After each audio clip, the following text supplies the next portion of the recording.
Welcome to this month's Property TV. I'm Ian Thomason from Thomason Property, and as usual we have a market update with Kevin Turner. I'm interviewing two arborists, Nick Smith and Hank Morgans from Evergreen Tree Care, and then of course we'll be looking at our feature property of the month. But before we go any further, let's go straight to Kevin Turner.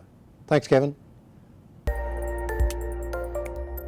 Well, the popularity of home renovation reality shows like The Block and Renovators has encouraged more Australians to undertake their own renovations, putting them at risk of deadly diseases caused by exposure to asbestos fibres. That's according to Asbestos Diseases Foundation of Australia. Now, if you are thinking about renovating or doing any home maintenance and you'd like to know more, you can visit asbestosawareness.com.au to learn where asbestos can be found in the home and how best to manage it. And finally, more than 3/4 of landlords are feeling positive about their property investments despite falling prices.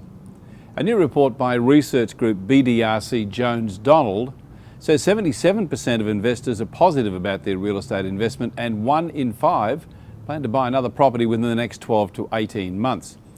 According to BDRC, the increase in confidence can be attributed to rising rental incomes and low vacancy rates. On the flip side, however, 42% believe being a landlord has become harder in recent times. That's all for now. I'll see you next time. Thank you. Good morning and welcome to the show. I'm Kevin Turner. We're here to talk real estate. Whether you're following the property market or just interested in what's going on, Australasia's #1 independent real estate advisor, Kevin Turner, has the answers. Every Saturday 8 to 9 on 4BC. Well, thanks for that, Kevin. As usual, it's very interesting information. Now, earlier this week we caught up with Nick Smith and Hank Morgans of the Evergreen Tree Care, and what I'd like to do now is take you to that interview. Well, here we are today with the guys from Evergreen Tree Care. We've got Nick Smith and Hank Morgans. They are both arborists, and we'd like to now go to a couple of questions that I think our audience are going to find really interesting. Well, good morning, Ian. Well, firstly, I think we draw a distinction between what is a tree lopper and an arborist by the person's attachment to the tree, and the arborist certainly has a passion and a care for the tree and has a scientific and ethical responsibility for the tree, whereas the tree lopper generally doesn't have that. So, we care for trees, and that's what an arborist is all about. So what you're saying, Hank, if I was to talk to you, you're saying that if someone's got a tree to lop, that they should get a professional, get an arborist to do it rather than a tree lopper.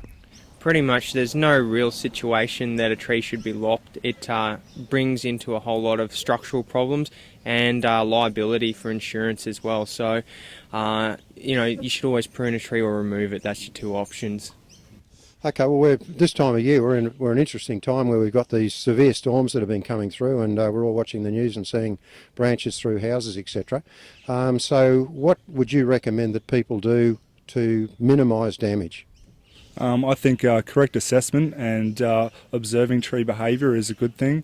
Employing an arborist to come out there and assess those trees, and obviously correct maintenance and pruning, reducing the disturbance of the trees where possible, and just overall observation. If you know that your tree does have a possibility of being unstable, and some trees do in the urban environment, then certainly you need to employ an arborist to either come out and give you a consultation, and they can give you a very good indication as to what needs to be done, and then recommend those works that are suitable and obviously adhere to the Australian standard.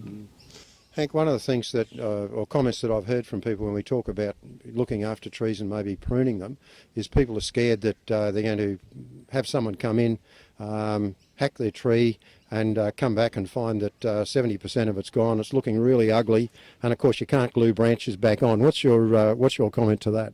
I guess you just have to be really confident with the person who comes to give you the quote, and if you feel uneasy, get a second opinion.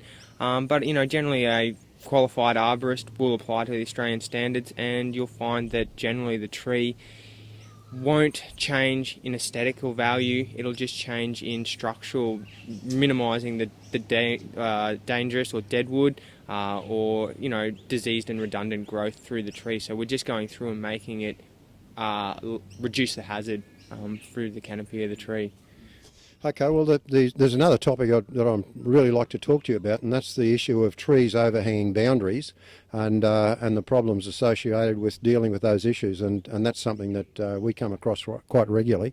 But we're running out of time today, so what I'd like to do is invite you back at some time in the near future, and maybe that's a topic I'm assuming you'd be happy to discuss. Certainly we can help you out with that, yeah. All right, well, Nick and Hank, thanks very much for that. Been really interesting. I look forward to catching up with you again soon. And now we'll head off to our feature property of the month.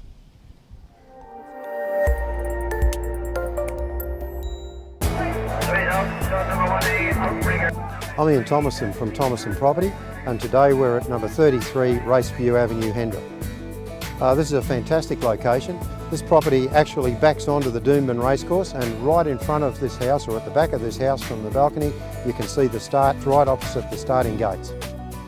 Features in this place is the double living areas. There's a big, huge balcony at the top which looks over the racecourse, and then underneath that there's another one which is adjacent to the pool and the backyard. Yeah, it's got stone bench tops, Miele appliances, pantries, appliance cabinets. This property's got 5 bedrooms. The home's air conditioned with multi-zone air conditioning in all levels, and there's a security camera at the front door with security screens inside. Number one, it's close to everything. It's close to the Gateway Bridge, it's close to the airport, it's handy to Racecourse Road, and of course it's very close to the city. So that's it for this month. If you'd like some information on that property, don't hesitate to contact me on the number on the screen. Alternatively, I wish you a Merry Christmas, and I look forward to seeing you again next year.